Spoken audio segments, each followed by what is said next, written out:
So awesome. This is Ricco here for Iboxinghub with the voice of British boxing, one of my personal heroes, and everybody knows this, Mr. Adam Smith. Adam, how are you doing, sir? I'm very good, Rico. I'm really good. It's great to speak to you. And as we said, sort of off camera, it's very lovely of you to say that. I feel a bit embarrassed. I'm not really a hero. I just want to be a. Please don't. Like, no, I just yeah. I'd like to. My sportsmen and women are my heroes. I guess we look up to different people to inspire us. So I'm glad if I've inspired you in some way. That's brilliant. All I want to have done Adam, is I a will never passionate job ever over the forget. years. I will never ever forget the Anthony drop, because like I got into boxing media and all of this type of stuff because of Anthony Joshua. He was, to me, he brought the resurgence of British boxing back, and I will never forget you calling the match between Anthony Joshua and Klitschko in that round just before AJ knocked him out. Like I still goosebumps. And when I we were talking off camera, and you obviously talking about you're here and you get nervous and stuff like that. Adam, when I got your number, I was kind of like, I don't know what to do. But Do you know what? I'm just go carry on, on. sir.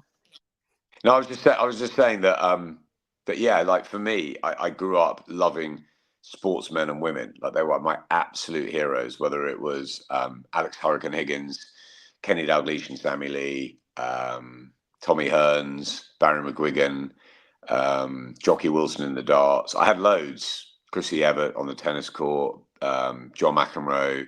I just had loads and loads of sporting heroes, and I put them all up on my wall, and I still have a few on my wall in my study. And I had to, when I first joined Sky, I had to meet obviously lots of different sports people. I actually ended up working with Barry McGuigan for a long time at the beginning, and which was amazing because he was really one of them. But I guess probably my biggest hero, if you ask any of my sort of schoolmates, was David Gower. And I thought he was just like a god, really. I just loved him, and I did a project on him and everything. And in the first week of Sky, I was working on a show called One to One, and it was an interview show with different sports people. And the first guest that the producer wanted me to book was David Gower. So he gave me his number. So I think before mobile phones, I think in those days it was his house number. Smoke signals. I called him up, and I was literally I was shaking on the phone. I don't think I've ever been as nervous. And he went hello, and I said hi, I'd like to speak to David, please. And he said yes, David speaking. And I went it's Adam Smith from Sky Sports. And he went, oh, Adam, hi, great. How can I help you? And I was like, oh my God, I just couldn't believe it. And every time I see David now, like I know when his birthday is and we message each other, and he knows that I'm a sort of, I'm like that. And even when I see him now, it's weird, right? We're both grown adults, and I still get slightly funny around him. It's weird, isn't it?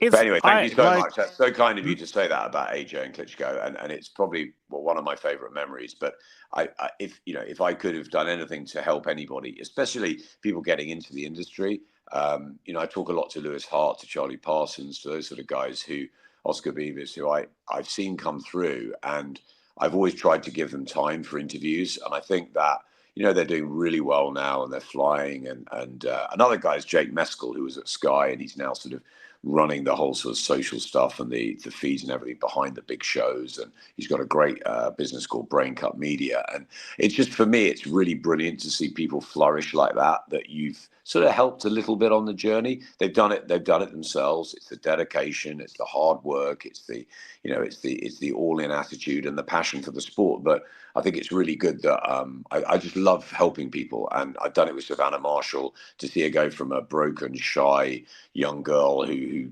froze at the Olympics to being the incredible woman that she is today as a two-weight world champion and in MMA is just, for me, it's better than anything else, really. It's just seeing how people can develop with a little bit of kindness, a little bit of love, a little bit of being there on a rainy day. And that's what I'm trying to do with my summit. guys. You know, I'm not a licensed manager or anything, but I'm a mentor to them. Whether it's Sophie Alish, whether it's Naralda Yumeri, whether it's Kyle Davis, who's fighting on Saturday night in Nottingham, you know, I'm there for them, and I just like helping people, and I always have, and hopefully I always will, because for me, we wouldn't be anyone without you, me, anyone that works in the broadcasting media, the print media, anything, social stuff. We wouldn't be anything without the sportsmen and women, and I never ever forget that. Like tonight, we're at GBM. We've got huge amounts of great fights, great show. I never forget that those guys and women go into the ring. They put their lives on the line for our entertainment, for their financial future, of course, but they take the risks, and they're the ones brave enough to do it. And I couldn't do it. I was never good at any sport when I was a kid. I just was very good at watching it. And so I'm always really privileged to be anywhere, to be whatever show I'm covering, whoever I'm going to see, and whether it's a young kid starting out, or it's an experienced fighter, or it's a legend like a Mayweather or a Calzaghe or a Lennox Lewis, or whatever. It doesn't matter to me. They're all amazing in my eyes, because they've all done something that I can't do. And therefore, I've got huge respect for what they've put themselves through to get where they are. And as I said, whether it's the journeyman there's a guy on the card tonight, I think he's had, you know, many defeats and not many wins, and yet that's their business. They go around the country and they earn their living by doing a really hard sport. And for me, they're the people we should really respect and look up to. The one thing about you, Adam, especially because I think the one thing regarding when you obviously called him and you were shaking and stuff like that, whatever, it was with you when I did the joint interview with you and Izzy. I had to really compose myself there, and Eddie Hearn, that one, and I flopped the Eddie Hearn the first interview. I'm not gonna lie. I miss Eddie Hearn now, with his beard and his glasses, and he's way too famous for me. I miss Eddie Hearn. You know, Adam, we were you double are act. you're. It actually, it's so wild that you're like a normal person, dude. Yeah, you know what? I just, yeah, I've got a family and a personal life like everyone else. I've had my ups and downs like everybody else.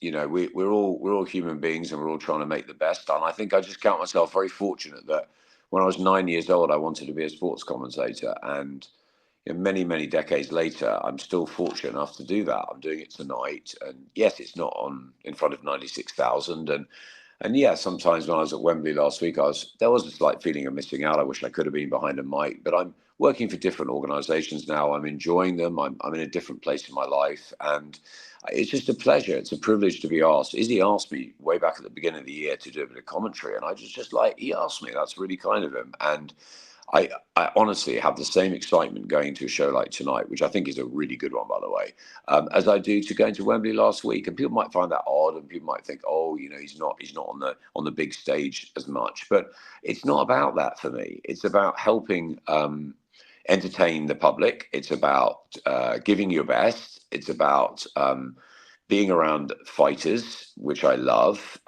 telling stories, you know, being gripped as a fan is what I am. I'm a fan. You know, I'm really enjoying the Saudi revolution and what Turkey Al Sheikh's doing, because I'm a fan of boxing and I want to see these fights, whether I'm calling them or not calling them. I still want to watch them. There's nothing like commentating on a fight. There was nothing like commentating on darts, or I've done MMA and I've done horse racing. I've done other things, and I love all sports, and I'm very privileged. But you know, I work hard and I like doing it. And I think that if people put dedication in and follow their dreams and their passions, I've got 3 kids. I say to them every day, follow your dreams, do what you want to do. Don't do what the teachers tell you to do. Do what you want to do. And look, it worked for me. Most of my friends didn't end up doing what they wanted to do, or they didn't even think about what they wanted to do. Whereas I knew, for me, it was never about making lots of money or doing something like that. It was, for me, it was about being around an industry which I absolutely love to the core. And whatever I do for the rest of my life will always be around sport. And whether it's writing, whether it's broadcasting, whether it's mentoring, whether it's promoting, whether it's managing. I don't, there are bits and pieces, and I'm sure it will settle down. And I miss working with Eddie. I miss working with Ben, but Eddie particularly was my. We had amazing times. You two were like yin and yang, Adam. Like, well, but when you obviously when you were both as Sky, have you spoken to Eddie, or as they just in terms of dialogue? I mean, you guys are friends, obviously. You're Adam Smith, goddammit. No. We and Johnny Nelson as well. Johnny and Matt Macklin were very, very good friends of mine at Sky, and Carl Froch and others. I see Spencer Oliver a lot on the circuit because we do a bit of talk sport together. He's everywhere, that man. He's everywhere. He's everywhere. And I'm really proud of that because we gave him an opportunity at Sky many, many years ago when he was injured and had nothing ahead of him. And he took that and he's worked really hard and he's everywhere. He's charismatic, he's infectious, he's knowledgeable, he's great. And he will always turn up. And I think he's just full of bounce because he had a second chance at life. And, I've had a second chance at life after my cancer. And how are you, Adam, by the way? You look great. You look healthy. I'm okay, Ricco. I'm much healthier than I was. I'm not sure I'll ever be 100%. I was speaking to David Diamante last night, actually. He's up in Sheffield too. And he had that terrible motorcycle accident. And I said, how are you? I said, how are you? And he said, look, I'm okay. I'm good. I'm alive. I'm not ever going to be 100%, and neither will I. I've got, behind my jacket and jeans is a body that's broken. I've had bits taken out. I've got a stoma. I have tubes at night. I'm on meds. It's not that pretty.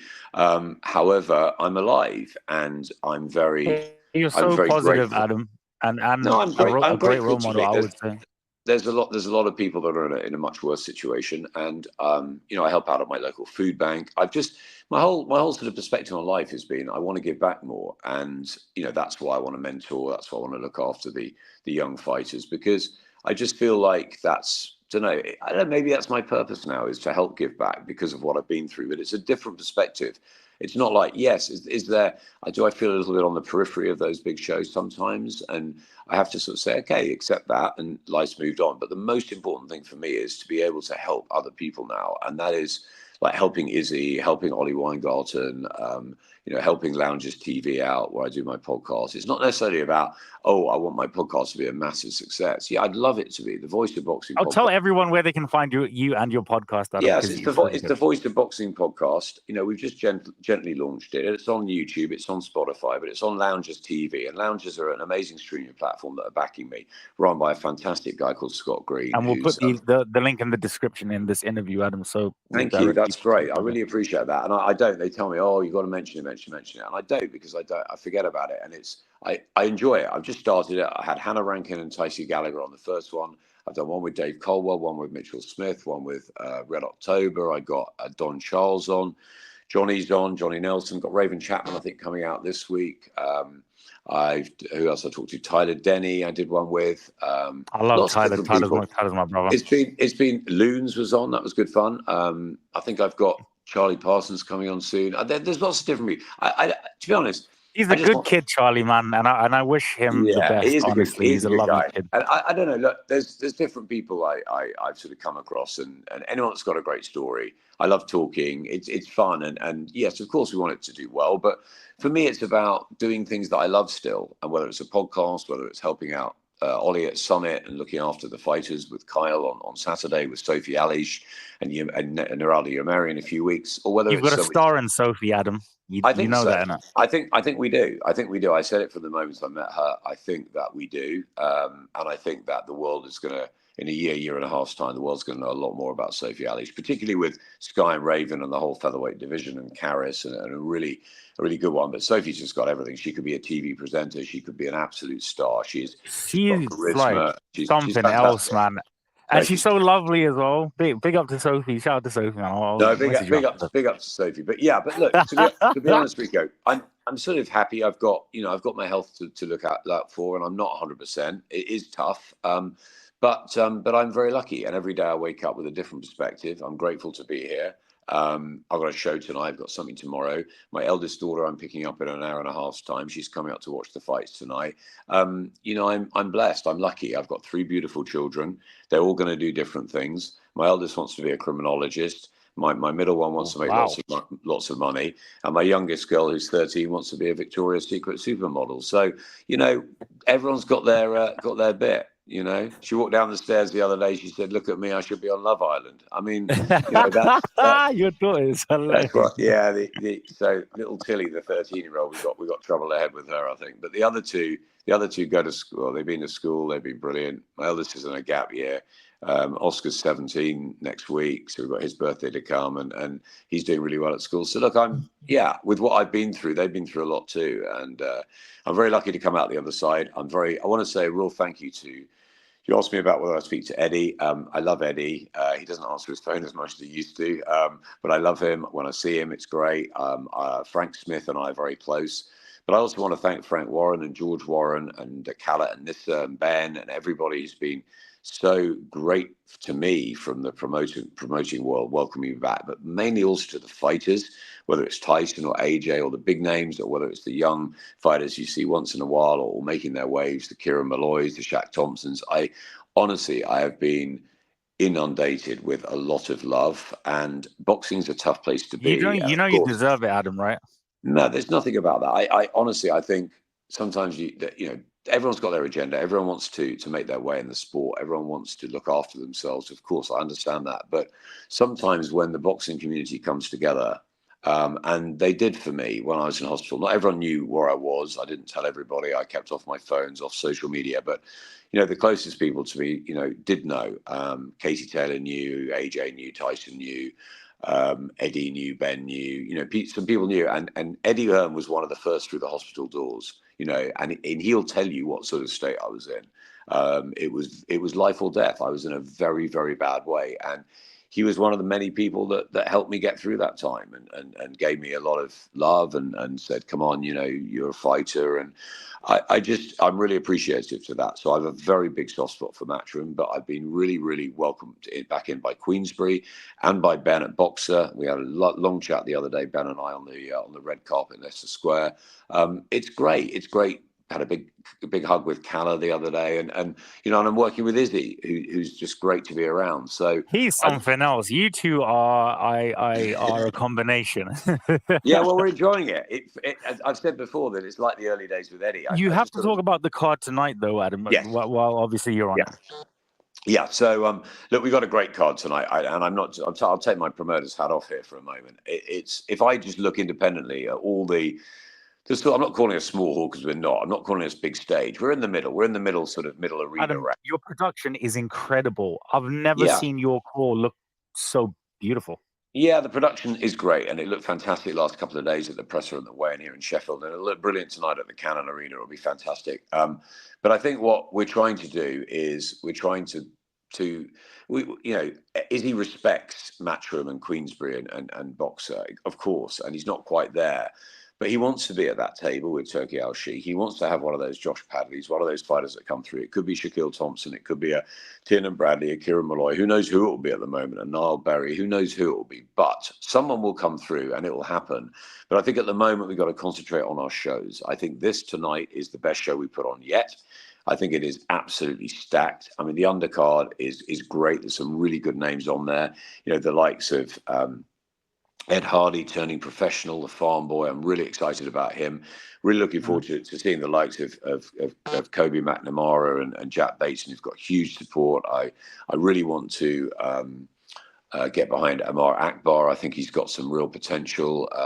There's Taz Nadeem, there's Huey Fury, Nemhard. All of the undercard guys, great. But if you look at the 5 sort of main fights, you've got Maxie Hughes coming back, former IBO world champion. I'm a huge Maxie Hughes fan. Huge Maxie. Everybody loves Maxie Hughes. He's had a great story. He's a lovely guy. He's part of those 3 Musketeers with Josh Warrington and Reese Mould, and he's really helped out. And I love the fact Maxie's on. He's in a tough fight with the Greek god. He's won his last couple, and he's coming to win, trained by Dave Fitzgerald. And I think that's an interesting fight. You've also got Huey Fury against Christian Tunn. Christian, I don't know if people know, he was an amateur back in England a long time ago, fought the likes of Joe Joyce in the amateurs. He's very well schooled. He's had other businesses. He's had injuries. He's had difficulties. But he's got himself settled again. He's in Miami. He's trained for a few weeks for this fight. He's 6'9.5". He knows he's the underdog against Hughie Fury, but he wants to take this opportunity. So it's great having a really live opponent that really wants to win. And Hughie's got to look good. You know, the pressure's on him. This is his third comeback fight after nearly 3 years away. He knows he's a fight or two away from being in a long that time for heavyweight inactivity, landscape. Adam. Long time of inactivity, and who knows whether Hughie will ever get his dream of becoming world champion. But what's the guy's plans for Hughie? Because obviously, do you know what, Ricco? on, Hughie doesn't have to fight. Okay, he's from a very wealthy family. He doesn't have to fight, but they want to do it. He's desperate. Peter's desperate. Hughie believes he's a fighting man, and that's what he loves doing. And I think he'll go in tonight, and I think we'll see a knockout tonight. I really do. I think he knows he needs to. I think he knows to send a couple of messages now. I think he wants a big fight before Christmas. I think that's the idea against, I guess, someone like an Otto Wallin, maybe even someone as high as a Baby Miller or someone like that, or an Andy Ruiz. I don't know, but I think Hughie needs a decent fight to get him noticed. And I reckon by spring or summer next year, he's going to be part of that Riyadh season tour, providing he keeps winning. I think he's 2-3 fights away from being in one of those fights with a Parker or a Zhang or any of them. I think that there's so many, Martin Bacoli, there's so many heavyweights out there, and Hughie Fury's going to be a handful for anyone. But I think people like knockouts. Huh? Bacoli's very good, though. I think Bacoli is potentially the. I mean, he's the danger man of them all, isn't he? And I think potentially he could go on and become a world champion. Billy Nelson's always Anderson said that, performance was sensational. Yeah, it was, and he did ever so well, and I'm really pleased for Martin and Billy. But look, Hughie, I don't know. He's got a good chance tonight to shine. I hope he does. I hope Christian puts everything into it, and it's a great fight. I think we'll get that. So Hughie has got to win tonight. He's got to keep the train rolling, and he's got to keep injury free. That's the key. Those are the key things with Hughie. Keep active, keep winning, and then obviously hope that there's no long-term injury effects. But I think that he feels good. They've got that sorted. They took their time. Anything can happen in a boxing ring, we know. But I think Hughie Fury's got the talent to certainly be back around amongst first of all, the British picture, maybe a Wardley or a Clark, and then hopefully moving on towards something bigger. And then you've got the three really exciting British fights. Lots of rivalry. Spice. I don't know where to start. You've got Tyson Gallagher, Tori Ellis-Willits. You've got Reece Mould and Ryan Walsh. And you've got Shaquille Thompson and River Wilson-Bennett. And all three of them, the head-to-heads yesterday at the weigh-in were fantastic. They were ferocious. They were intense. They're all good fights. I thought people were going to start fighting immediately, Adam. Like in those type of situations, I hope you're in a safe distance because we need you, Mr. Adam. Yeah, I think Izzy was the one that was panicking. He's a bit bigger than me. Izzy might chin someone. I don't know. Izzy's just out there. He's got to keep them. Actually, he brought River and Shaq back together for a second head-to-head, which I don't often see. Anyway, the intensity was great. I think they're great fights on paper. I think Tyson and Tori's really interesting. Tyson proved herself. Tori wants to prove herself. Was on Team GB. Believes she's a level above Tyson. So that's got a bit of everything, and I'm really excited about that one. I think the fight of the night could be Reece Mould and Ryan Walsh, providing Ryan's got it. Everyone around him says that the legs are still there. He's still fresh at 38. He's not an old guy. He doesn't drink or smoke. He always keeps himself in shape. But you never know under the lights. So is it a different era now, though, Adam? In terms of we say you're young 38, and I feel like it's kind of moved, from like the 20s to the 30s to the 40s, because there's longevity now within fighters. Now, I wouldn't say like 38 is old. No, and you never know, okay? You never know what a fighter's going to do. Anthony Joshua had a great camp before he fought Daniel. I'm going to ask you about him, by the way. And he just, he didn't perform. And sometimes that happens in fighters, and there's no real, you just don't turn up, or you just don't get into your groove or something. And I said to Graham Everett, if I was you, I'd go down and get Ryan in the ring early today, because he's not fighting till about 10, but he hasn't been in a boxing ring for a long time, apart from obviously in sparring. But actually to go there and look at the stage and the arena and have a little feel around the ring, I'd go and do that early if I were them, because I'd want to do that having not had a big win for a long time. Ryan Walsh is a quality fighter, but Reece Mould is he's got the youth on him. He's just had that close fight with Gary Cully. He's coming back. He's he's got the bit between his teeth. So if I was Ryan, I'd want to really give myself the best possible chance. If the best Ryan Walsh is in there tonight, it's a hell of a fight. It's a great fight, and I think that could be the humdinger of the night. And then Shaq Thompson should get through River Wilson, Ben, if he's what we think he is. He's become a bit of a poster boy at GBM. I really like him. I think he's got so much ability inside the ring, and I think he's a great guy outside of it. That said, River is extremely confident. He watched Bradley Goldsmith, his friend, stop Shaquille in the amateurs. And he believes that he can go in and break the illusion, as he's saying. I think it's going to be tough because I don't think River's been on the best form, but he's called for this fight, and he's trained really hard for it. So what I love is that, okay, maybe they're not 50-50 fights. Some of them are 55-45, but they're not 75-25 fights.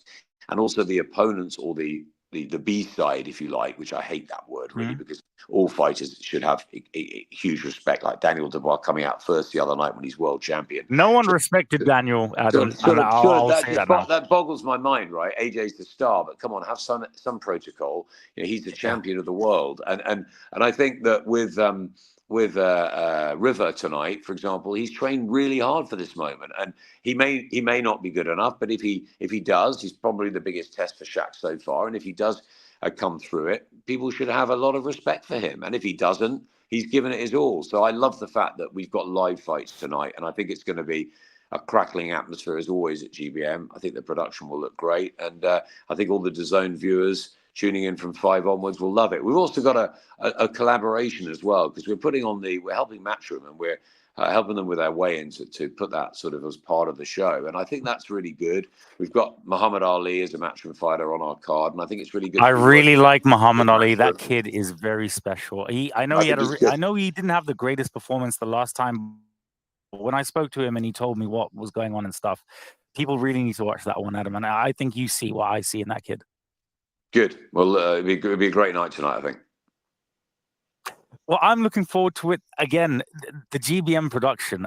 Oh, my God. I don't know if you wished upon a star, whichever, what have you, but every time I come to a GBM show, it's like a high upmarket amusement park. It is honestly brilliant, and Izzy knows what he does. He's crafty. Adam, obviously you give me half an hour. I will just obviously ask you and taking us through an amazing card, please, guys. Live on DAZN tonight. For this GBM show, so I will be watching and I'll be tuning in. I like to hear your voice. I'm weird. With Anthony Joshua, and actually 2 questions because I'm very cheeky. Which was your favorite fight from the card on Saturday? I think the only one I'm even thinking about is Daniel Dubois' victory. I was actually in Boxfest working with Tyson Fury and Ricky Hatton and Amir Khan and Kell Brook during the afternoon. So I missed Josh Padley's when I've watched it back, and I missed Josh Kelly's fight. But I was there for all the others. That was wild.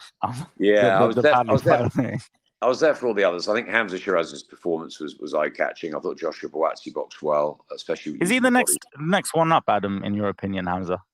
Hamza, yeah, I like Hamza. I've liked Hamza from the beginning. I told Frank Warren you're on to a star there. I like him inside and outside the ring. I think Riyadh season, amazing lad. Being the ambassador, I think they've got him absolutely right. I think Hamza is, a special fighter. He's took himself away from his family. He goes to train in the States. He's got everything about him. He's got beautiful posture, wonderful accuracy, lovely jab. He's got power. He's got a really good defense. He's just a very good all-round fighter, and I think he's going to be a world champion. So, yeah, I loved Hamza.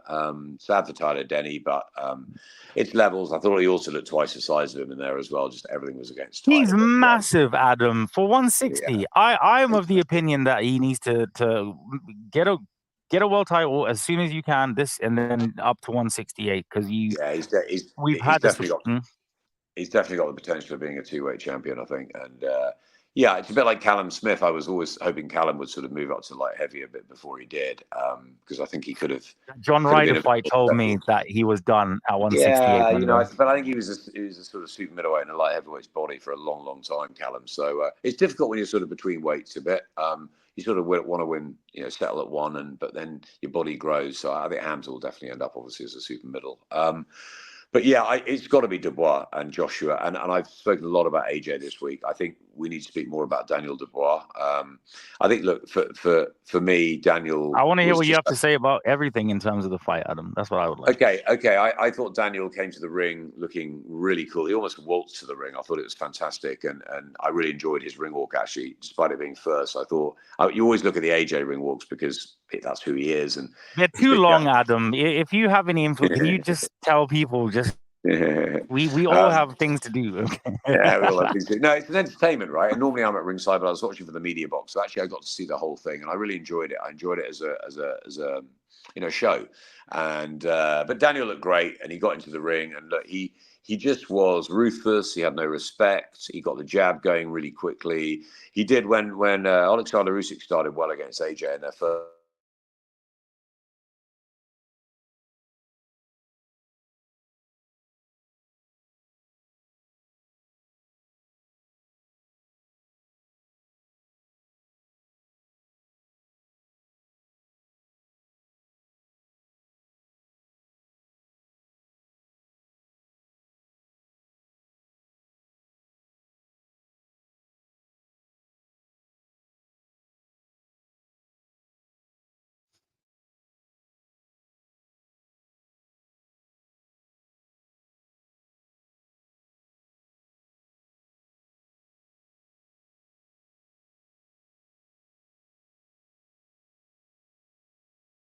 And he certainly, by having his hand down, and it's been widely talked about this week, but especially the feet, the lack of foot movement. He looked he just looked lost in there, a bit like an amateur. But you cannot take.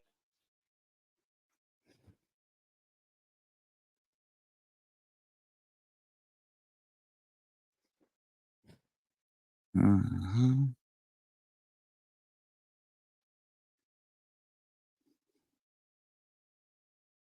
With him, because I thought at the end of the fourth round, has he sort of let him off the leash here a bit? He hasn't got him away yet. It was unbelievable how he hadn't got him away, but he hadn't. And then Joshua came out and caught him with a couple of shots, that uppercut on the right hand, and obviously walked into the counter finish. But and Joshua goes out on his shield. But it was a brilliant performance by Dubois.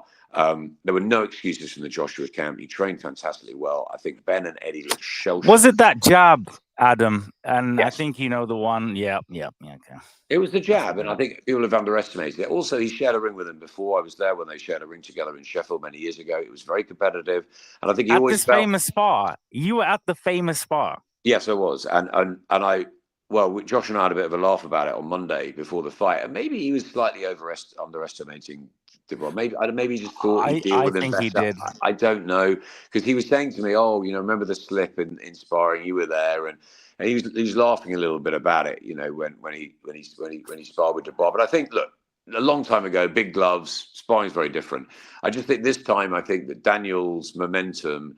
I think people, and me included. We all thought AJ. He's 27 years old, Adam. Look, he's the future. Him and Moses Ituma, for me, are the future. Sure, we all thought he'd win. We all thought AJ would win beforehand. Let's be honest. Or everyone outside of Daniel's closest supporters in camp thought AJ would win by knockout. Everyone I spoke to, we all thought Daniel had a chance. We all thought he had a puncher's chance, or maybe a chance later on. But no one really predicted the manner, apart from his close team, the manner of victory. For me, it was from start to finish. A brilliant performance. He deserves enormous credit for what he's been through, the adversity he's been through in his career. He's really got some momentum now. As you say, he's 27. It was a fantastic performance from Daniel Dubois. He can go on and fight anybody. He's so seasoned, so young, Adam. It's crazy. The world is his oyster, and we should get behind him. But still, the talk is about AJ because of who he is. A crushing defeat. Of course, he can come again, but it's up to him now. He's earned a lot of money. It's up to him and how the body is, and up to his team. I know he'll want to go back in with Daniel because that's his pride. I do believe that they've activated the rematch clause. Well, I'm not sure that that's the case. I think Eddie is being more pragmatic. I think it's a very, very important decision. Eddie wants Wilder, innit? I think actually they're going to wait until Usyk and Fury fight, and let's see, because still the biggest fight is AJ and Fury. Whatever people say, people put this down to Joshua had lost and let's just go again with him, and it'll be a huge fight next year. So they might just go straight into the Fury fight. He could fight obviously Dubois again in the rematch. Let's just wait and see. it's their decision, and I think that Joshua needs some time out. He'll want to be back in the gym straight away, but he needs some time out just to rest a bit and have a think. He's done so much for this sport, and I don't want to see him going on too long. And he's been an inspiration to so many youngsters, and he's changed the whole way the sport is. I wouldn't have thought Turkey Al-Sheikh would have got in if he hadn't seen what AJ had done over the last 5-10 years. And it's not just Joshua. There's others that have been involved too. Of course, Tyson Fury, Casey Taylor, many others. But AJ's been special. He's been the golden boy. He's been the one that has transcended the sport and filled up stadiums to the max. And I think that, whatever happens now, he is absolute. He's absolute. He's a legend, class. Adam, like yourself. He's a legend. And I think that people are quick to jump on someone and hit people when they're down. He lost a fight. It happens, and he lost fights as an amateur. He'll come back and he'll fight again, and I'm sure he'll fight Dubois or Usyk or Fury or one of them, and we'll go again with Joshua. What I don't want to see is another defeat like that, for example, if it did happen again against Dubois. I'm not saying he could beat Dubois if he gets it right. He didn't do anything that Ben told him to do really beforehand. I'm sure he didn't. No, Ben had some straight Adam, and this is a question actually. I'm glad that that you brought that up. Ben said to him in the corner, "Roll the dice." What did he mean by that? I think he meant, in your opinion, I think he meant just go for it. Do what Joshua did, right? Let's go for it. And Shane McGuigan picked up that wasn't the advice that he'd given him. He'd have got him to hang in there for a couple more rounds, try to get Daniel to slow. Yes, and maybe that is right, but that's all hindsight. Joshua went for it. Maybe the best way was to try and hurt the guy that was hurting him, and he nearly did. And akin to a Ruiz performance. Yeah, he caught him with a couple of shots, and with heavyweight boxing, it just takes one. You never know. He could have turned it around, and I think there was a split second when Eddie Hearn thought he would, but bang, he walks into the right-hand counter, and it's all over. And after Daniel's performance, he deserved the win from the fact that he people need to respect Daniel Dubois. It was great. And look, I'm really looking forward to, I know he's gone away for a few weeks to rest up, and I'm really looking forward to seeing Daniel when he's back. And, I just think he's done brilliantly. And Frank Warren stood by him, and Eddie and AJ and Ben will lick their wounds and come again. It's boxing. It's heavyweight boxing. And did you know, Ricco, as well, it was 30 years almost to the day that over at the arena, Lennox Lewis got stopped by Oliver McCall in what was a massive upset at the time. And, it's funny, isn't it? There was a supermoon last week, something in the universe, but it was Daniel Dubois' night. And I think so many people talk about AJ. We should be talking about Daniel Dubois. He's a British fighter. He's a heavyweight champion of the world. And let's get behind him. He's 27. And maybe there was a bit of a passing of the torch last Saturday night. AJ will be back, but it's Daniel Dubois' time to celebrate. And good luck. I got to be honest with you. I think Daniel Dubois could possibly have a better resume than Tyson Fury, Deontay Wilder combined. That's just my own personal opinion, only because I've literally seen all of their fights. Like, I think, and obviously, thank you so much again for your time, Adam. And as I said, you are. I can't imagine watching a boxing fight, especially within the UK, and not listening to an Adam Smith. That's why I'm so very grateful that obviously prayers were answered, and you're healthy, and you're back in the game, and we need you, Adam. We all do, because you are the voice of British boxing, and for people like me that have been listening to you 10 years and what have you, it just wouldn't be the same. So I just want to thank you so much for your bravery and coming through a very difficult time. So thank you. Thanks very much, Ricco. Look forward to the show later. I know you'll be watching. Anything I can help you with? I'm gonna message you in between rounds. I'm like, hey, I'm checking you out. Good man. Nice chatting as always, and we'll talk soon.